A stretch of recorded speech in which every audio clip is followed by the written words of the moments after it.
que nous sommes tous d'accord pour dire que dans le sport, ce qui nous fait rêver, ce sont les rivalités, les duels. Ronaldo contre Messi, Magic Johnson contre Larry Bird, Nadal contre Federer, Mohamed Ali versus Joe Frazier, et il y en a encore des dizaines et des dizaines. Et bien dans le sport automobile, c'est ça aussi qui nous fait rêver. Senna contre Prost, Ferrari contre Ford, Hamilton contre Verstappen, Lobre contre Solberg et plein d'autres encore. Mais pour les personnes fans de sport automobile qui ont grandi dans les années 2000 et 2010, la rivalité qui fait le plus rêver, c'est celle dont on va parler aujourd'hui, qui a duré pendant 5 belles années. Aujourd'hui, mesdames et messieurs, sortez vos popcorn, installez-vous. On va parler de la rivalité la plus impressionnante qu'on a eue au 21e siècle en sport automobile, Audi contre Peugeot aux 24 heures du Mans. Vous êtes prêts? C'est parti!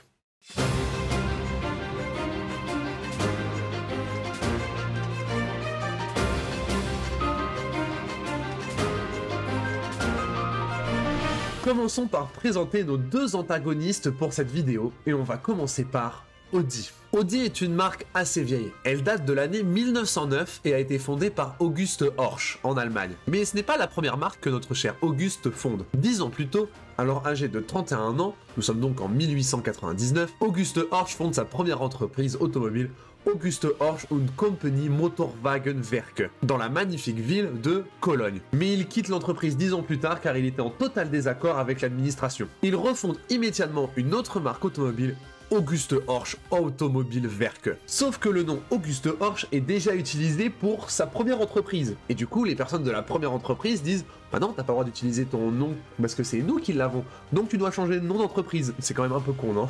Alors, en pleine réunion, Auguste Horch entend son fils qui est vraiment juste à côté de lui en train de réviser ses cours de latin. Et là, il l'entend dire une phrase symbolique, Audiatur et altera pars, ce qui veut dire entendre de l'autre côté. C'est alors qu'il se souvient d'où vient son nom de famille, Horch. Horch vient du mot horchen, qui est le verbe pour dire écouter. Et il se dit que, tiens, je vais utiliser mon nom de famille, mais le dire en latin. Et c'est ainsi que la nouvelle marque d'Auguste Horch se nomme Audi. La première Audi est la Type A, produite en 1910, et c'est une assez bonne voiture pour l'époque, sans plus non plus. En 1929, l'énorme krach boursier fait énormément de mal à l'Allemagne, déjà qu'ils étaient dans le mal depuis la Première Guerre mondiale, mais ça a beaucoup touché l'économie du pays allemand, et surtout le secteur de l'automobile. En 1932, les constructeurs Audi Horch, donc la première entreprise d'Auguste Horch, et deux autres constructeurs que sont DKW et Wanderer, décident de fusionner pour être plus forts ensemble. Et ils appellent cette fusion Auto-Union. La marque est représentée par 4 anneaux en métal symbolisant les 4 marques de base qui s'unissent pour ne faire qu'un. Auto-Union va s'imposer comme l'une des meilleures marques de voitures de course de l'entre-deux-guerres, avec cette livrée argentée iconique, les flèches d'argent. Pendant la Seconde Guerre mondiale, les usines d'Auto-Union sont vraiment utilisées pour l'effort du guerre et seront totalement bombardés par tous les alliés. Les restes des usines finissent en zone soviétique, qui sont donc totalement pas utilisées, et là où se répartit Auto-Union, c'est dans une petite ville, l'ancienne usine de DKW à Ingolstadt, qui est encore aujourd'hui d'ailleurs l'usine principale d'Audi. En 1964, le groupe Volkswagen rachète Auto-Union, qui est alors en pleine crise, et il décide de le renommer Audi pour lui donner une plus grande valeur, parce que Auto-Union c'est un peu compliqué. Il garde le logo aux 4 anneaux, ce qui fait qu'on a enfin l'identité de la marque, le nom Audi et le logo des 4 anneaux. Ce qu'il faut savoir, c'est que Audi crée des véhicules de moyenne gamme, zéro haut de gamme. Ce sont des voitures classiques sans prétention. C'est alors qu'un homme intervient, Ferdinand Piëch. Un jour, je vous ferai une vidéo sur ce mec, il a un des plus beaux CV de l'histoire. Il est quand même responsable de la Porsche 917K et de la Bugatti Veyron. Il faut savoir que Piëch, c'est le petit-fils de Ferdinand Porsche. Et avec 2 de ses cousins, Piëch fait partie des 3 prétendants à la direction de Porsche. Sauf qu'à cause de gamineries et de querelles, les directions de Porsche décident que ce sera aucun des 3 qui sera le patron de Porsche. Et les 3 cousins décident de totalement démissionner. Piëch, furax, a maintenant qu'un seul objectif, humilier Porsche. En 1972, il devient président d'Audi, sous les ordres bien sûr de Volkswagen. Il a donc pour objectif avec Audi de concurrencer BMW, Mercedes et bien sûr Porsche. En 1980, Audi développe une technologie de pointe qui deviendra par la suite une référence dans le monde de l'automobile et de la compétition, le 4 roues motrices avec l'Audi Quattro. Cette voiture observe des performances folles, 0 à 100 km/h en 7 secondes avec juste 200 chevaux, c'est énorme. C'est tellement énorme que cette voiture dominera les catégories de rallye les plus puissantes de l'histoire, le groupe B avec l'Audi Quattro, bien amélioré. un monstre, double champion du monde des rallyes en 82 et 84. Dans les années qui suivent, Audi s'installe de plus en plus comme un incontournable du monde de l'automobile. L'Audi A3 par exemple est l'une des meilleures voitures des années 90. Mais Ferdinand Piëch, qui est d'ailleurs devenu patron du groupe Volkswagen, n'a toujours pas vraiment su rivaliser avec Porsche. Il s'est donc dit, tiens, je vais aller humilier Porsche là où Porsche a humilié tout le monde, aux 24 heures du Mans. La première apparition d'Audi au Mans a lieu en 99 avec deux voitures différentes, l'Audi R8C, un châssis fermé, et l'Audi R8R, un châssis ouvert. L'objectif d'Audi, c'est d'essayer deux prototypes différents, deux philosophies différentes, et en fonction des résultats de l'année 99, ils vont se baser sur un des deux châssis pour les années à venir et tout détruire. Les deux R8C ne finissent pas la course. En revanche, les deux ouvertes, les R8R, finissent quand même 3e et 4e de l'édition qu'on appelle la course du siècle, face à toutes les marques présentes, Toyota, Mercedes, BMW ou encore Nissan. En 2000, Audi engage donc 3 voitures, 3 Audi R8, à châssis ouvert uniquement, comme convenu. Mais malheureusement, sans véritable concurrence. Tous les autres constructeurs sont partis, et ce sera le premier triplé de la marque. Alors oui, elle était toute seule, mais la voiture était ultra performante et a fait un sans faute. Une performance assez exceptionnelle. En 2001, on enchaîne avec un doublé. En 2002, un deuxième triplé. En 2003, Bentley sera plus fort. Mais Audi finira quand même 3e. Pour tout vous dire, la victoire de Bentley, c'est un peu une victoire Audi aussi. Car la Bentley Speed 8 Evo est en fait l'amélioration de la R8C de 1999. Bentley appartient au groupe Volkswagen, comme Audi. Et pour dynamiser la marque, les pilotes officiels Audi et même les mécanos, l'équipe Audi officielle quoi, s'est déguisée chez Bentley. Donc, c'est une victoire Audi camouflée. En 2004, Bentley s'en va. Et c'est le triplé Audi, sans le team officiel Audi qui n'est toujours pas revenu. En 2005, victoire. Et c'est en 2006 qu'Audi revient avec le team officiel et va surprendre tout le monde. La marque allemande amène sa première évolution depuis 2000. Entre 2000 et 2005 compris, la R8 s'est imposée 5 fois, devenant la voiture de course ayant le plus gagné les 24 heures du Mans. Place à la R10 TDI, première LMP1 diesel. Tout le monde est choqué et tout le monde pense que ça ne va pas marcher. Un diesel aux 24 heures du Mans. Non mais franchement. Audi remporte donc les 24 heures 2006 devant Pescarolo. Audi arrive en 2007 avec 6 victoires sur les 7 dernières éditions, 100% de podium. C'est vraiment des stats de fous furieux qui rendraient tout le monde jaloux. Et c'est en 2007 qu'Audi est rejoint par une autre marque, une marque française qui elle aussi veut s'imposer avec une LMP1 diesel, la marque au lion, Peugeot.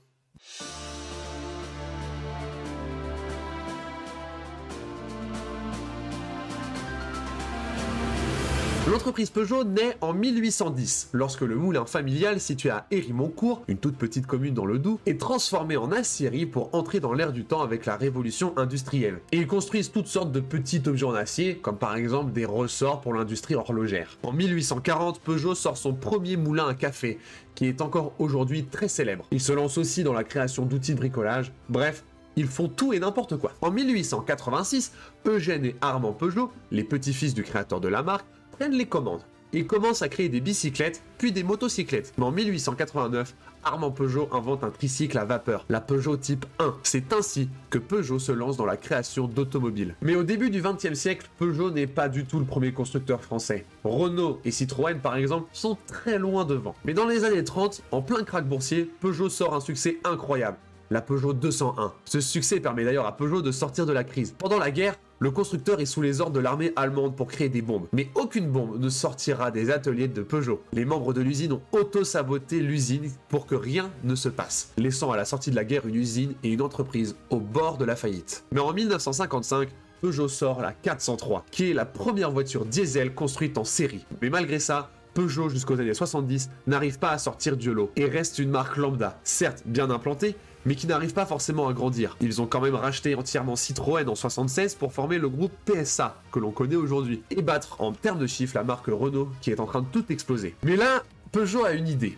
En effet, quel est le meilleur moyen pour une marque automobile de se faire de la pub? Eh bien, c'est très simple, c'est de gagner en compétition. Au début du XXe siècle, Peugeot participait et gagnait la plupart des courses auxquelles elle participait. De quoi se faire un maximum de pub et d'argent. Ces victoires ont d'ailleurs valu les premiers succès commerciaux de Peugeot. Au Mans, on a pu apercevoir quelques Peugeot participer, mais jamais dans les catégories qui permettaient de gagner au général. Mais dans les sous-catégories, Peugeot s'imposait assez régulièrement dès qu'elle participait. Mais depuis de très nombreuses années, Peugeot ne s'est pas engagé officiellement en compétition. En 1981, Peugeot rachète la marque Talbot, une marque de voiture qui a notamment gagné Le Mans en 1950, mais surtout qui a énormément performé dans les rallyes ces dernières années. Un ancien copilote de chez Talbot prend la tête de la nouvelle entité Peugeot Talbot Sport, et cet homme, c'est Jean Todt.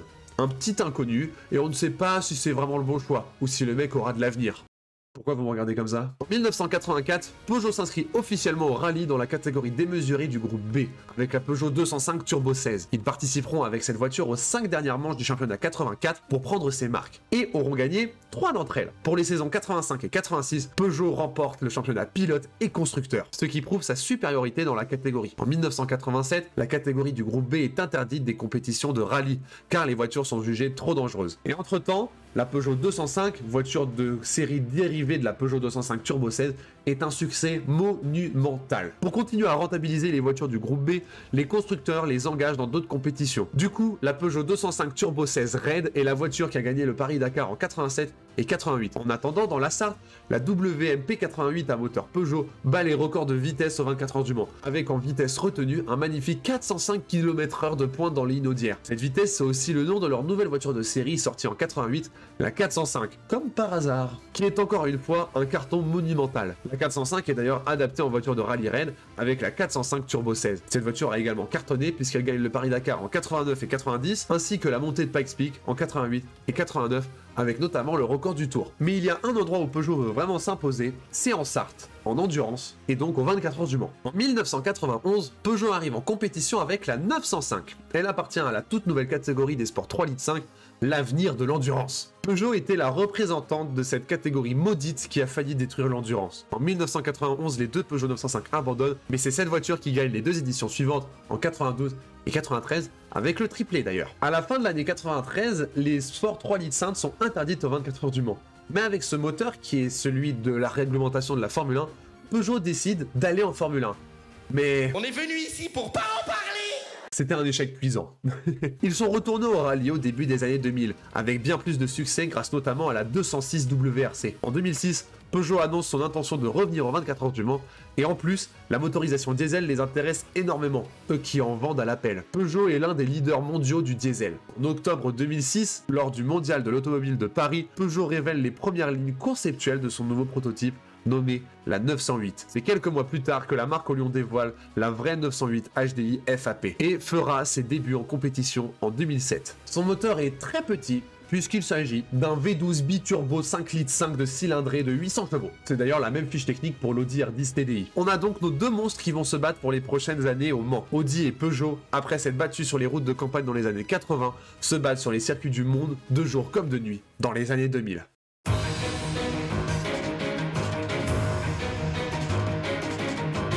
En 2007, Audi se retrouve à 3 voitures, les numéros 1, 2, 3, contre 2 seulement pour Peugeot, la 7 et la 8. Concentrons-nous sur les équipages et on va commencer par Peugeot. Sur la numéro 7, nous retrouvons Marc Gené, pilote avec de l'expérience, il a notamment fait de la Formule 1. Nicolas Minassian, pilote d'endurance d'expérience, et Jacques Villeneuve, champion du monde de Formule 1 97 et vainqueur des 500 miles d'Indianapolis. Il va donc chercher à devenir le deuxième pilote à gagner la triple couronne du sport auto. Équipage donc très solide. Pour la numéro 8, on a Pedro Lamy, pilote lui aussi très expérimenté, que ce soit en Formule 1 ou en endurance. On a ensuite deux pilotes français, Stéphane Sarrazin, qui a déjà fait quelques fois Le Mans depuis 2001, notamment avec Pescarolo, et Sébastien Bourdet, le Sartois, qui a lui aussi fait Le Mans avec Pescarolo. Il est aussi champion de Champ Car de 2004 à 2007 compris, l'ancêtre de l'IndyCar. Donc deux équipages vraiment impressionnants. Mais bon, on parle d'Audi maintenant. La numéro 1, l'équipage de la voiture vainqueur de l'édition 2006. Franck Biella, champion des TM 91 et aussi vainqueur des 24 heures du Mans avec Audi en 2000, 2001 et 2002. Donc 4 victoires. Accompagné d'Emmanuel Pirot, qui a aussi gagné le Mans avec Audi en 2000, 2001 et 2002, avant 2006 compris. Donc avec Franck Biella à chaque fois. Seul duo de pilotes à avoir remporté 4 fois le Mans ensemble. Et le dernier,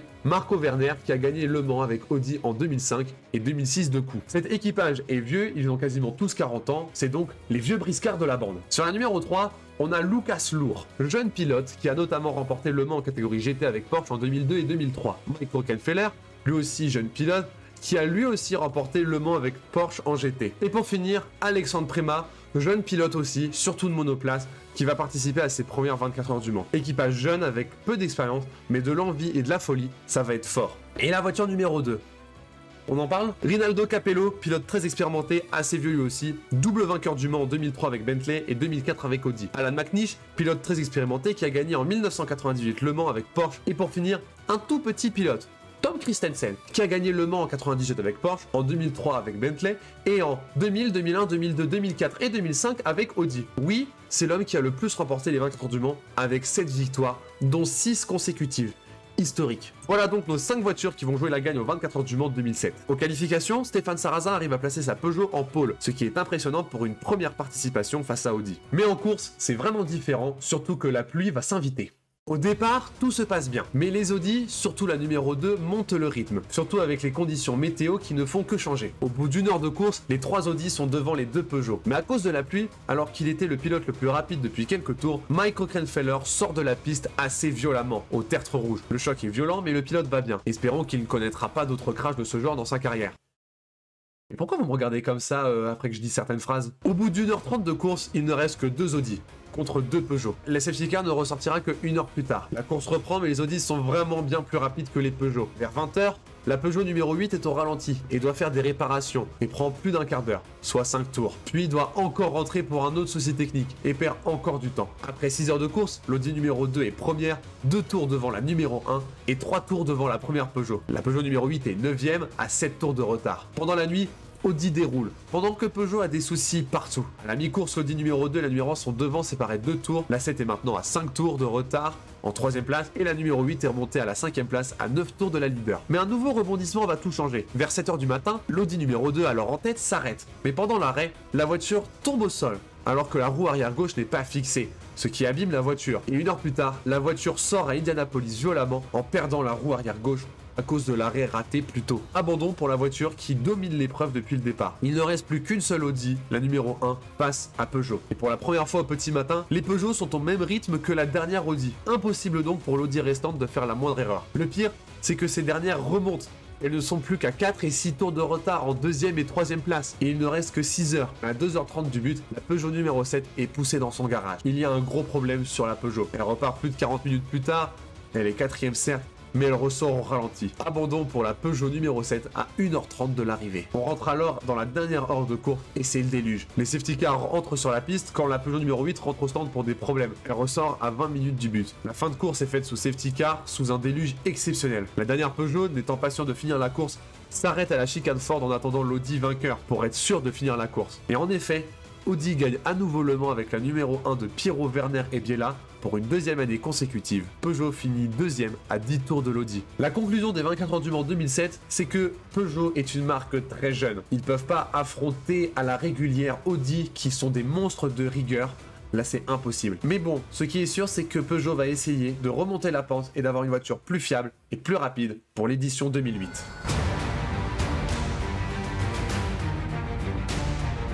En 2008, rien ne change pour Audi.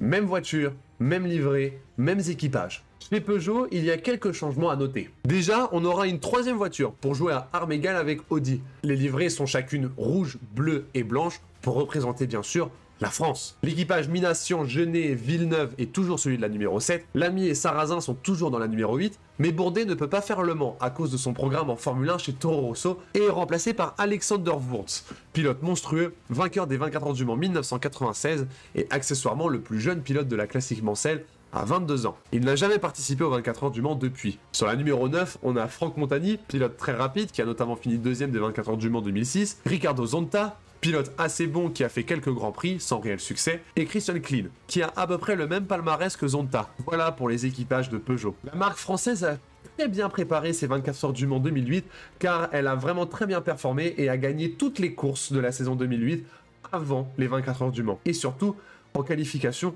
on en a la preuve qu'elle est bien plus forte. Si on regarde les temps en qualification, voici ceux de 2007, le meilleur étant 3 minutes 26, ce qui est déjà très bien. Mais en 2008, les Peugeot gagnent environ 3 secondes de performance chacune, ce qui est assez bon. Mais les Peugeot, bon, c'est monstrueux. Elles ont gagné entre 7 et 8 secondes. En un an, Audi et Peugeot ont prouvé à la concurrence que c'était eux les boss du game, et de très loin. La qualification des 24 heures de Mans en 2008 est celle qui est la plus rapide depuis l'édition 1989, soit la dernière édition où il n'y avait pas les chicanes dans la ligne droite des Inaudières.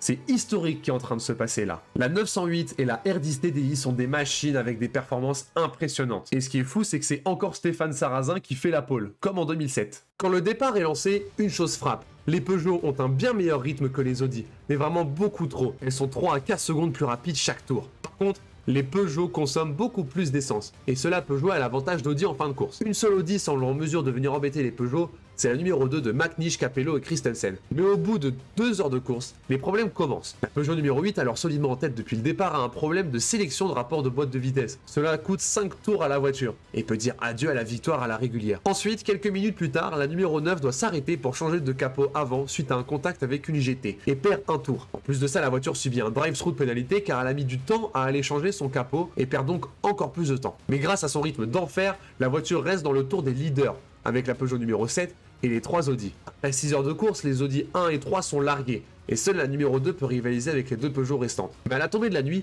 la Peugeot numéro 9 alors en tête fait un tête-à-queue à la chicane Ford. Cela demande à un engin d'intervenir et perd un tour à cause de son erreur. Seule la Peugeot numéro 7 et l'Audi numéro 2 sont donc rescapés de tous les problèmes, et sont les seuls à être dans le tour de tête. Pendant la nuit, les écarts se creusent. La Peugeot numéro 7 commence à prendre de l'avance autour de 2 minutes environ. Ça sent bon pour le constructeur si la voiture échappe au problème, et surtout qu'on ne connaît pas d'autres problèmes comme la pluie. Mais vers 4 heures du matin, la mi-course vient de passer, et une pluie assez violente s'abat sur le circuit. Grâce à leur expérience, des arrêts au stand bien plus courts et à leur intelligence de course, Audi se montre enfin et joue ses meilleures cartes face aux nouveaux Peugeot. Les pilotes Audi sont d'ailleurs eux aussi plus expérimentés sous des conditions pareilles par rapport aux pilotes Peugeot. Ils se rapprochent de la Peugeot numéro 7 et à 5 heures du matin, il y a seulement 20 secondes de retard. Les deux voitures s'arrêtent au même tour, mais Audi étant plus rapide, ressort avant la Peugeot numéro 7. Pour la première fois de la course, sans compter les décalages de stratégie, Audi passe en tête, surtout grâce à l'expérience. Vers 9 heures du matin, la piste s'assèche, et grâce à des bons choix à chaque arrêt, tellement plus courts que ceux des Peugeot, et une régularité sans faille, Audi reste en tête. La numéro 7 doit d'ailleurs changer de capot, et ressort juste derrière l'Audi de tête, mais avec un tour de retard. L'écart reste à un tour entre les deux voitures. La tension monte car aucune voiture n'a le droit à l'erreur. Et pourtant, à 2 heures du but, Tom Christensen à bord de l'Audi de tête fait un tête-à-queue à la sortie de la passerelle Dunlop, après un contact avec une LMP2. La voiture n'a rien, le pilote non plus, mais perd presque 1 minute dans l'histoire. Il n'y a plus que 2 minutes et 30 secondes qui séparent les deux voitures. Mais la Peugeot numéro 7, elle, est aussi rapide qu'au départ. Elle est maintenant 3, 4, 5 secondes plus rapide au tour que l'Audi. À 1 heure du but, il n'y a même pas 2 minutes d'écart entre les deux voitures. Il reste 1 heure de course. On ne sait toujours pas qui va gagner la course. Et là, notre invité spécial refait son grand retour. La pluie. Mais elle n'est pas présente partout. Peugeot tente le pari de rester en pneus slick, à l'inverse d'Audi, qui a chaussé les pneus pluie. Deux stratégies totalement différentes pour la fin de course. Qui a fait le bon choix? Mination à bord de la Peugeot fera un tête-à-queue à la Dunlop à 50 minutes du but, et un deuxième tête-à-queue dans la première chicane d'Inaudière 20 minutes plus tard. Oui, en ligne droite avec ses pneus slick, la Peugeot allait beaucoup plus vite, mais cela n'a pas suffi pour attraper l'Audi numéro 2 qui gagne avec 2 minutes et 42 secondes d'avance. Audi remporte sa 8e victoire dans la Sarthe, tout comme Tom Christensen, c'est historique. Peugeot finit sur les deux autres marches du podium avec la numéro 7 et la numéro 9. Ce qu'il faut retenir de cette édition, c'est que oui, la Peugeot 908 a des performances de fou furieux, mais que d'un point de vue équipe, que d'un point de vue rigueur, elle pêche énormément. C'est normal, elle est nouvelle. Il faudra beaucoup plus de chance à cette voiture pour gagner les 24 heures du Mans 2009. Et on espère qu'ils vont réussir cette fois-là.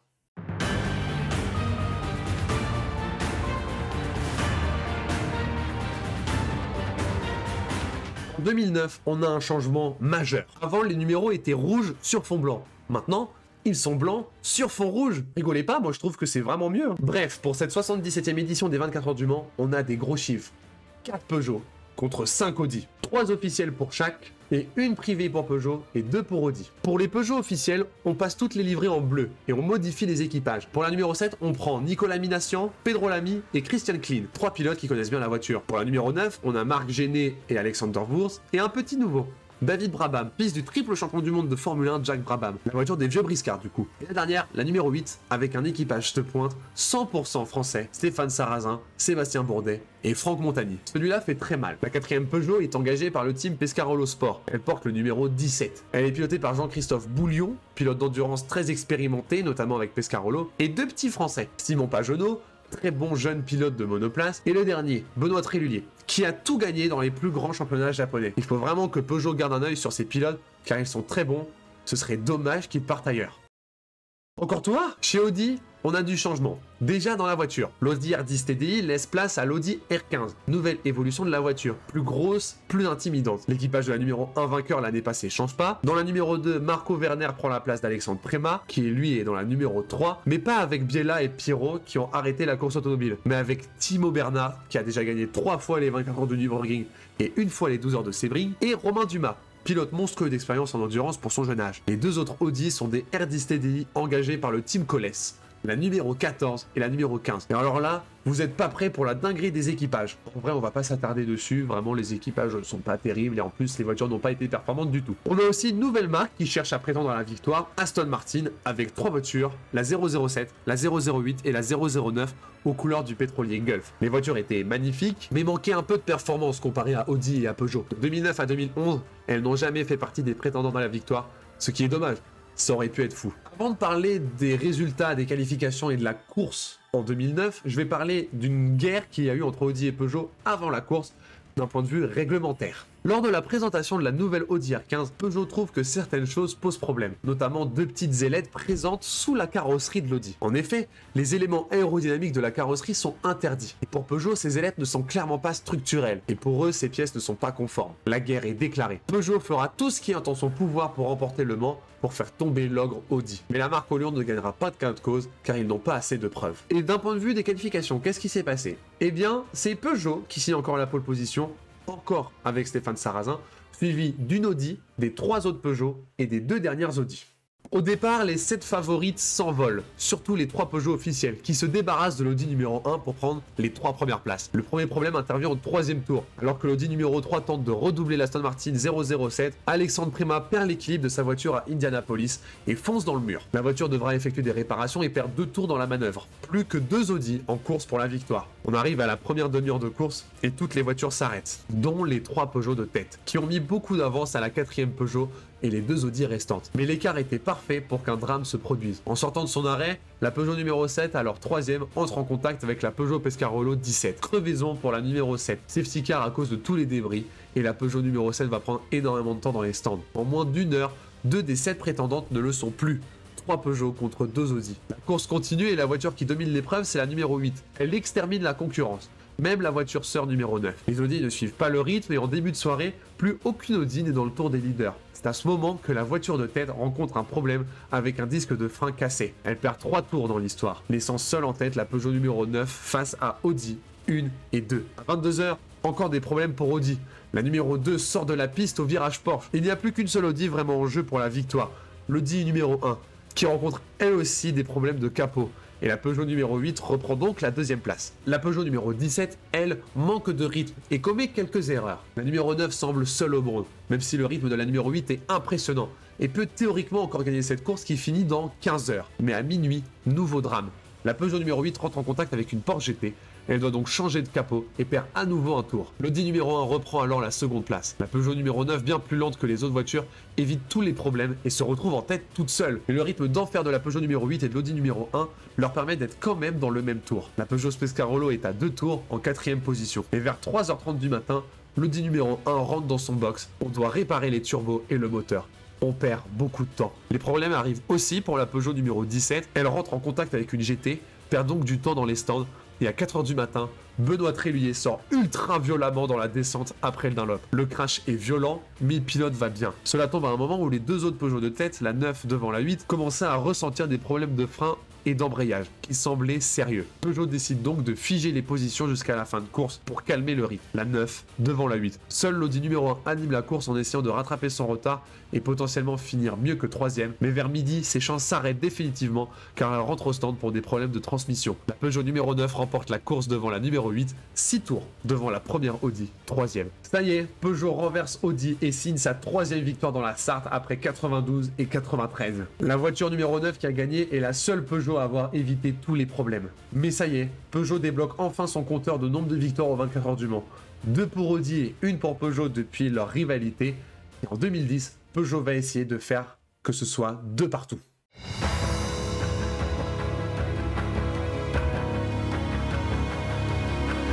Pour la saison 2010, Peugeot n'a qu'un seul objectif, humilier encore plus Audi pour gagner une deuxième victoire de suite aux 24 heures du Mans. Pour cette saison, Peugeot a changé sa livrée pour devenir encore plus bleue. Et personnellement, je la trouve bien plus belle. Les voitures portent le numéro 1, 2 et 3 et les équipages sont encore remodelés. Sur la numéro 1, vainqueur l'an passé, Marc Gené, Alexander Wurz reste, mais on accueille Anthony Davidson, ancien pilote de Formule 1 avec une petite expérience au Mans, un pilote très rapide. Sur la numéro 2, on a Franck Montagny, Stéphane Sarrazin et Nicolas Minassian. Et sur la numéro 3, on a Sébastien Bourdet, Pedro Lamy et la marque au Lyon accueille Simon Pagenaud, qui avait bien surpris chez Pescarolo l'année dernière. Il y a aussi une 4e Peugeot, mais cette fois-ci portée par le team Oreca Matmut. Olivier Panis est le pilote phare de cet équipage, il est notamment le dernier vainqueur français en Formule 1 à cette époque, et les deux autres pilotes sont deux jeunes pilotes qui ont eu très gros succès dans les formules de promotion, Nicolas Lapierre et Loïc Duval. Cette voiture porte le numéro 4. Pour Audi, la R15 est un échec, il faut donc l'améliorer. Audi sort donc de ses ateliers l'Audi R15 Plus TDI. Plus agressive niveau look,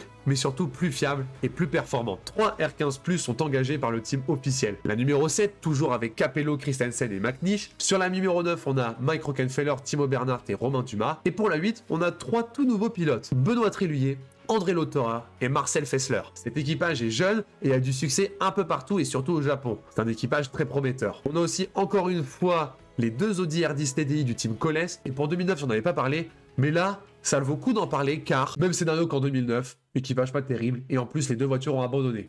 On va passer. En qualification, on a un scénario que l'on connaît depuis maintenant 3 ans, mais cette fois-ci pas avec Stéphane Sarrazin, mais Sébastien Bourdet sur la numéro 3. Les 3 autres Peugeot suivent, puis nous avons les 3 Audi. Peugeot semble ultra déterminé pour cette édition 2010 et est prêt à dominer cette édition des 24 heures du Mans. Quand la course commence, le scénario attendu se déroule. Peugeot domine avec ses 4 voitures. Au bout d'une heure, la meilleure Audi se retrouve à plus d'1 minute de retard de la numéro 3 leader. Mais à 17h30, le premier drame de la course commence. La Peugeot de tête fume dans l'inaudière. La voiture arrive dans son box et on constate que la suspension est arrachée. Abandon pour la Peugeot numéro 3. La course continue et les 3 Peugeot restantes continuent de dominer. Vers 19h, après 4 heures de course, Christensen sur la numéro 7 tente de dépasser une GT, mais sort de la piste.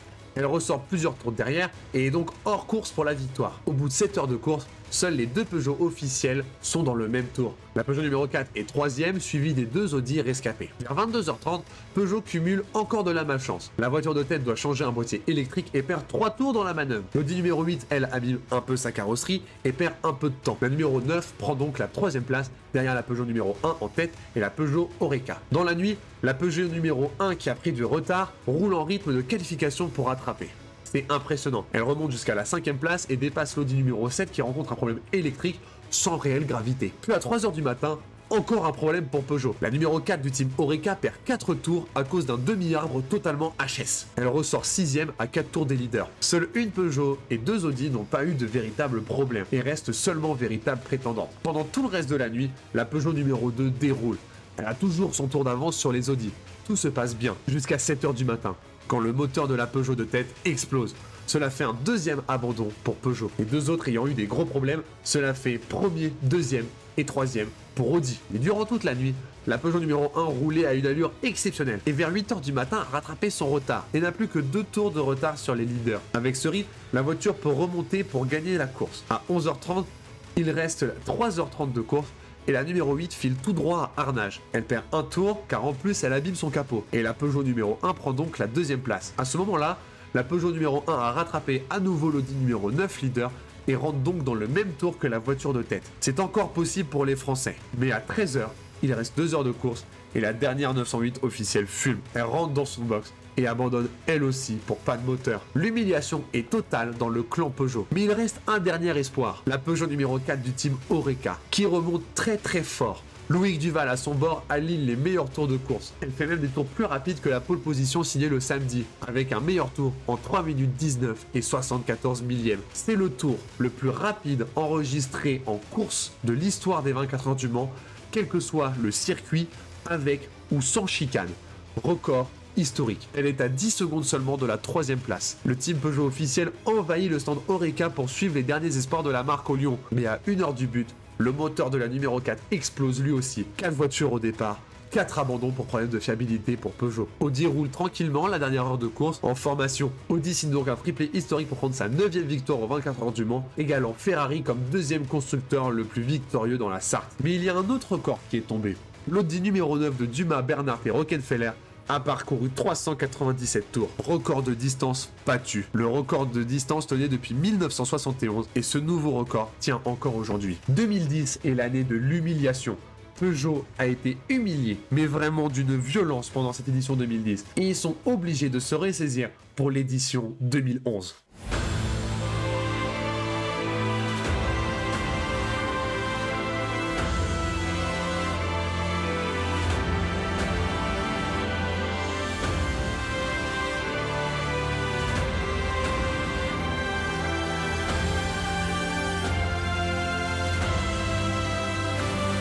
Bon, on dit toujours que c'est le meilleur pour la fin, patati patata, mais du coup là, c'est le cas. En 2011, le premier changement majeur, ce sont les voitures des Peugeot et d'Audi. Peugeot améliore sa 908 pour améliorer sa fiabilité et réguler ses performances. Le moteur est lui plus petit, comme le veut la nouvelle réglementation, passant du V12 au V8. Les équipages des trois Peugeot ne changent pas, et il y a aussi la numéro 4 du team Oreca, mais a toujours l'ancienne version de la voiture. L'équipage de l'Oreca devenu numéro 10 ne change pas non plus. Pour Audi, les trois équipages principaux ne changent pas, et on peut dire adieu aux deux Audi R10 engagés par le team Coles. Au revoir l'Audi R15+, et bonjour l'Audi R18. Pour la première fois depuis 1999, Audi engage un prototype fermé. Son moteur est aussi plus petit en passant du V12 au V6, et la voiture est à la pointe de la technologie. La monocoque est ultra légère et tout le monde en attend beaucoup de cette nouvelle R18. 2010 signe d'ailleurs la dernière victoire d'un prototype ouvert aux 24 heures du Mans. Les 7 voitures sont prêtes. Les équipages sont ultra rodés puisqu'ils sont inchangés.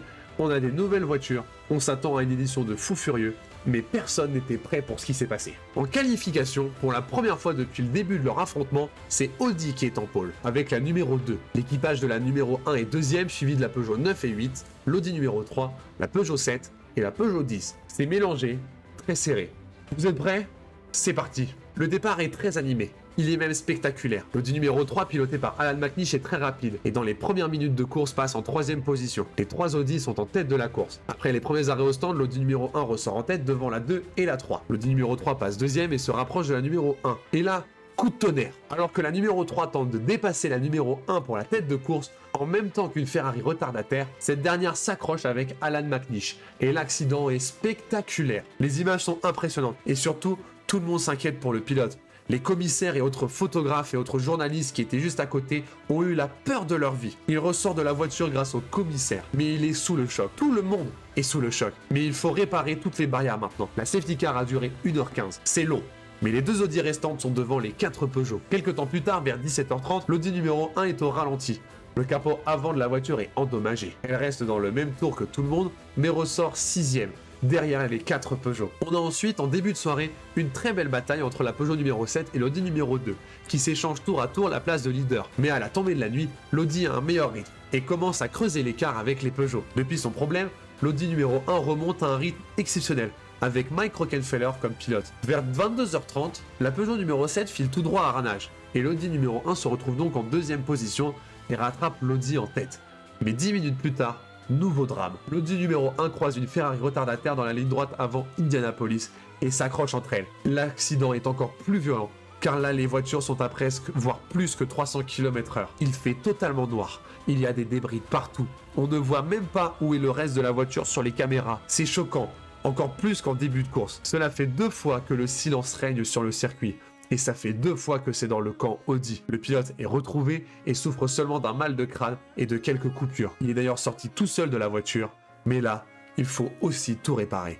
La safety car dure 2h30 minutes. C'est très long. Il reste 14 heures de course et une Audi se retrouve en lutte face à 4 Peugeot. L'Audi mène quand même avec quelques minutes d'avance, mais toujours dans le même tour que les Peugeot. Sauf que depuis le début de la course, les Audi s'arrêtent plus souvent que les Peugeot. Et au jeu des arrêts au stand à 5h du matin, Peugeot reprend la tête avec 2 voitures. Et l'Audi numéro 2 est 3ème. Les positions se changent et s'échangent au jeu des arrêts au stand. La numéro 8 est théoriquement hors prétendante à cause d'une grosse pénalité, car un des mécaniciens n'avait pas mis ses lunettes lors d'un arrêt au stand. Non mais franchement, la pénalité est ultra bête. Pour rester prétendante à la victoire, Audi doit gagner du temps dans les stands et décide de prolonger son relais de pneus. Pendant presque 3 heures, le petit Benoît Tréluyer a roulé avec les 4 mêmes pneus. La voiture s'en sort bien face au Peugeot. Ça va se jouer entre 3 voitures. L'Audi numéro 2, la Peugeot 7 et la Peugeot 9. Mais Peugeot peut encore jouer le rôle de l'équipe. À un moment, la Peugeot numéro 8, qui possède 2 tours de retard, va se faire doubler par l'Audi. Mais la Peugeot résiste, et son comportement est limite dangereux. L'Audi arrive quand même à s'en débarrasser, mais c'était assez fou comme comportement. À ce même moment, vers 10 h du matin donc, la Peugeot numéro 7 sort à Indianapolis et casse sa suspension. Elle ressort 4ème des stands, ce qui veut dire qu'il ne reste plus que la Peugeot numéro 9. Elles se battent à distance et échangent leur position aux arrêts au stand. L'autoreur dans l'Audi numéro 2 va également tenter un relais de pneus très long pour ne pas perdre du temps dans les stands. Mais à 11 h, un ami de longue date fait son retour. La pluie. Toute l'équipe Audi, même les autres pilotes des autres voitures sont derrière la numéro 2. Il faut faire le bon choix. Peugeot avec 4 voitures peut tenter des différentes stratégies pour savoir quelle est la meilleure à adapter pour la numéro 9. Audi décide alors de rester en pneus slick, car la piste n'est pas aussi détrempée que ça. Et la Peugeot numéro 9 fait pareil. Mais l'Audi est plus à l'aise sur la piste, et l'écart commence à se creuser. Vers midi, l'Audi peut s'arrêter sans que la Peugeot numéro 9 passe en tête.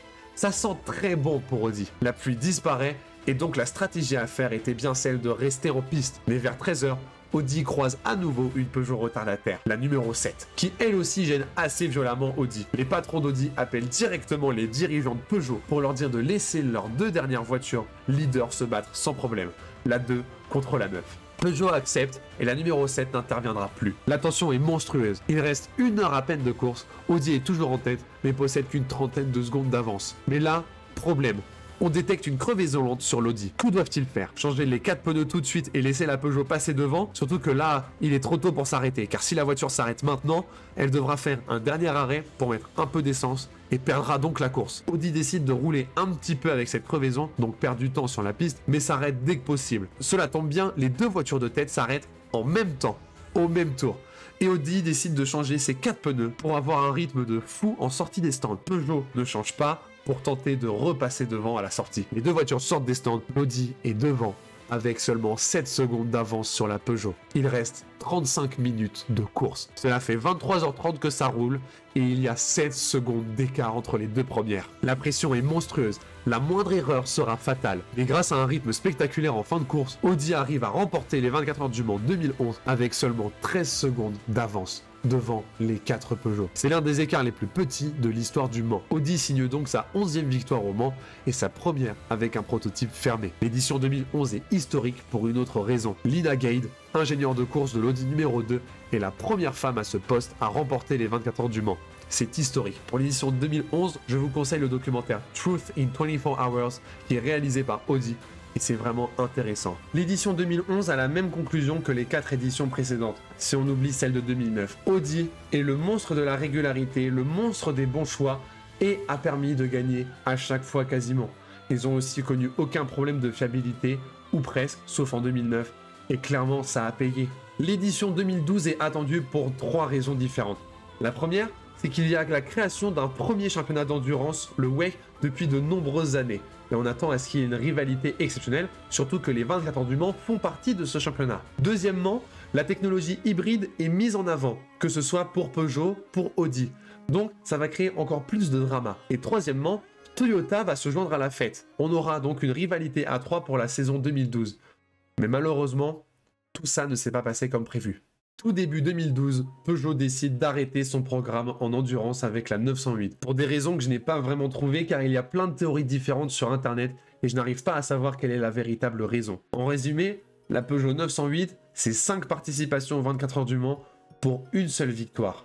Et elle finit quand même 3 autres fois sur le podium. La seule fois où elle n'y est pas parvenue, c'était en 2010. Mais à côté de ça, la Peugeot 908, c'est quasiment des victoires à chaque course auquel elle a participé. C'est un truc de fou. Si elle a raté à un seul endroit dans sa carrière, c'est aux 24 heures du Mans. Mais avec une victoire sur 5 participations aux 24 heures du Mans, la Peugeot 908 reste quand même un échec. Peugeot reviendra en endurance avec le programme Hypercar avec la 9X8 en 2022, mais n'a rien en commun avec le programme de la 908. Audi, lui, a bien sûr continué son programme LMP1 et deviendra en 2012 le premier constructeur à avoir gagné Le Mans avec une technologie hybride. Ils gagneront encore 2 autres éditions en 2013 et 2014. En 2012 et 2014 d'ailleurs, c'est le même équipage que 2011 qui remporte la course, avec Marcel Fessler, André Lauter et Benoît Tréluyer. Tom Kristensen gagne une 9e fois Le Mans en 2013, ce qui est aujourd'hui le record de victoire pour un seul pilote. Le programme Audi en endurance qui a commencé en 1999 se terminera en 2016. En 18 participations, Audi, c'est 100% de podium. Donc ça, c'est un truc assez historique. mais c'est surtout 13 victoires. Cela est devenu le deuxième constructeur le plus victorieux dans la start, derrière Porsche et devant Ferrari, mais c'est surtout le meilleur pourcentage de victoires pour quel que soit le constructeur. C'est vraiment des stats exceptionnels et bravo Audi pour ça. La marque devait revenir en endurance avec une LMDH en catégorie hypercar, mais a préféré se concentrer sur la Formule 1. Quel dommage, car c'est ma marque préférée en endurance et je rêve de les revoir en Sarthe. Pour moi, la dualité Audi-Peugeot, c'est la plus belle qu'ait connue l'endurance, voire le sport automobile. Oui, devant des Prost Senna, oui, devant des Ford versus Ferrari. Dans des dizaines d'années, on aura des documentaires sur cette rivalité, des films, et on se souviendra de la beauté de ce que nous avons vécu. Ma première édition des 24 heures du Mans, c'était en 2009. La R15, la 908 et après la R18 sont les voitures de course de mon enfance. J'aime ces voitures par-dessus tout. Je ne connais pas l'avis des anciens sur cette rivalité, les personnes qui ont connu le groupe C ou les éditions de 98 et 99. J'aimerais savoir ce qu'ils ressentent quand on parle d'Audi versus Peugeot, tout comme les tout nouveaux qui ont connu l'endurance avec les hypercars. Mais pour moi, la rivalité Audi-Peugeot, c'est la rivalité qui m'a fait découvrir l'endurance, qui m'a fait aimer l'endurance, voire qui m'a fait aimer le sport automobile.